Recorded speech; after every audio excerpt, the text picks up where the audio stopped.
Hi, this is Darlene from Quilt Shop Gal.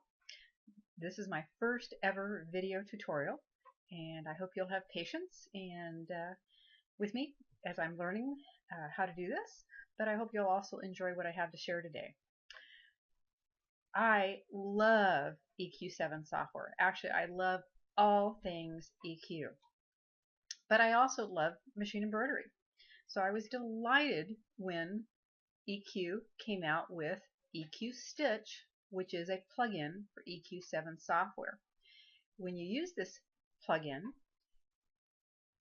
all the functionality of EQ7 remains the same. You basically get some extra enhancements in your software that allows you to digitize machine designs for machine embroidery. And then your software is called EQStitch, but it really is EQ7 software with a plugin that allows you to digitize for machine embroidery. And today what I'm wanting to show is how easy it is to take a design, let's say a block, an applique block, and convert it to machine embroidery design in EQ7. I'm sorry, in EQStitch. So to start off with, we're on our block table. I'm going to go to the sketchbook and call up just a really simple design from my Winter Delights design collection. I'm going to use the mitten block. I'm going to click on it in my sketchbook, click Edit, click on my Applique tab, click my Pick tool, draw a box around my design.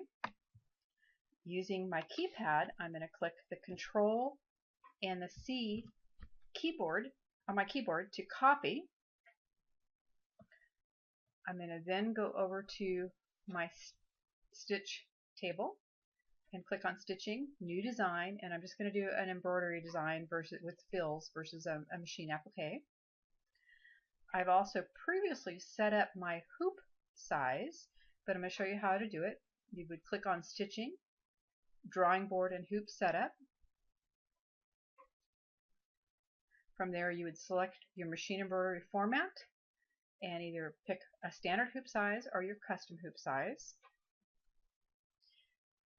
And then on the Artwork tab, I'm now going to hit my Control key and V to paste my design there.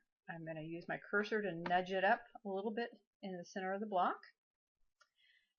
And now I want to chat a little bit about designing for regular applique, like raw edge applique, versus designing a machine embroidery design. In raw edge applique, frequently we would like to have the layers tucked under each other a little bit. So in this case, when I design this for raw edge applique in EQ7, or the EQ7 portion of my EQStitch software, you can see that the mitten part of my glove is actually tucked under a little bit of the cuff. And that's fine when you're doing, again, raw edge applique, but when you're doing machine embroidery, regardless of applique or fill stitches, you really don't want stitching 2 or more times on top of the same shape. It just gets too bulky. So what is really easy to do in the editing mode of EQStitch, just like in EQ7, is if I click on the Edit tool and then click on my shape, you can see the node bars and the handlebars and the nodes appear, and it's real easy to grab those and change the shape. I also love the zoom in out tools to be able to really get a good close-up view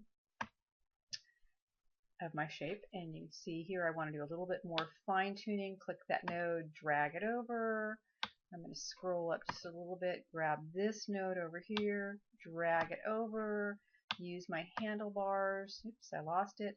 Use my handlebars to still kind of change that shape so that I'm not getting too much an overlay. Let me look at this one here. Yep, I'm going to pull it down just a tad and get a little bit better alignment there. Now, admittedly, in machine embroidery, you kind of stitch things out and look at it to see if you want to do any more fine tuning. But right now, that's looking pretty good to me. I'm going to zoom out, and I'm going to basically do the same thing to edit the mitten on the other side, where I grab the handles on those nodes, the curves, and kind of look at that and say, okay, I'm going to zoom in, draw a better box around where I want to zoom in. I'm still in the editing mode. Grab that, move it down just a little bit, move over here, shape it a little bit. See if I want it to be shaping there. Let me grab the handle there, change the shaping. That's looking pretty good. Again, I could keep zooming in or out, but you get the idea. Okay, I'm going to go back fit to work table. And now I'm going to go play with the actual embroidery part where I change the fill settings and the colors and basically how it's going to stitch out. So I click over on the Stitch tab. It takes a little second for it to come out, and you can see the default right here is automatically set for a satin stitch around the outside. I'm going to go change that and change the colors. But starting off with, I'm going to change the fill stitch. No, I don't know, maybe pick brick wall. And I basically pick the fill stitch in the fill patterns box, go over and use my mouse and click on the shape that I want to change for that stitch. Change that one. I can also change stitch angles of how it's going to stitch out to give it a little bit more texture. Again, I could change density, but right now I'm not going to talk about density, which really varies based on how thick your design is, what your stabilizers are, what your products are, and I'm just trying to keep this tutorial very simple. Okay, let's go and change the outline stitch here, and you can see right now it's on a stale stitch or a satin stitch for the end. I can click none and then go click my mouse on my design to completely get rid of it, or maybe I want to double run and make it a little thicker on the outside, just as a little bit more distinct type of a finished stitch. It's really up to you and how you want it to look. Okay. For examples, I'm just going to click off of those stitches. Have no outline stitch. I'm going to go back and put the same outline on this mitten, and then I'm going to go play with colors, which are always my favorite part. Find a nice red. This is a red by Aurifil, and click. Ooh, that looks nice. And I'm going to go ahead and click the outline in the same design, same thread color. You could pick a different color if you wish. And I'm going to pick a little white color. Not quite as white as I want it, but again, it's you can change your threads when you're stitching it out. And so the cuffs have a nice white. So honestly, that's how easy it is to digitize a design. And like in EQ7, you can add it to your sketchbook. And you can save it. And you can, when you want to actually export it and format it to stitch for your machine, you would click on Stitchings and Export Stitching File. And here you would select what file type for your machine you need. And of course, write a name. As you can see, I've done this before, so I'm just going to save over that because it is a new version of a design I created earlier. It's going to prompt me to say, do I want to sort my thread colors, which is just a way of helping to make sure when you stitch out that they're in sorted fashion, so that I don't stitch, let's say, the white of my cuffs on one glove, then the red on that glove, and then go to the white on the other glove and the red on the other glove. Sorting will let you stitch it out, all your white together, all your red together, and just make it much more efficient when you're stitching it out. So that was a really quick and fast tutorial just to give you a little visual of what EQStitch is about.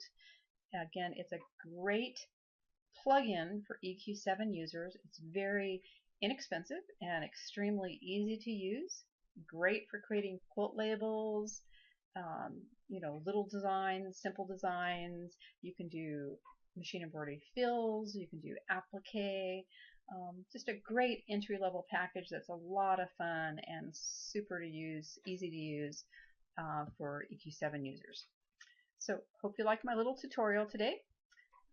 My apologies for the clicks that are coming out in this video. I am a Windows 8 user, and I haven't been able to figure out how to shut those darn clicks off of my keyboard in Windows 8, so you will hear those sounds during the video recording. My apologies. Thank you.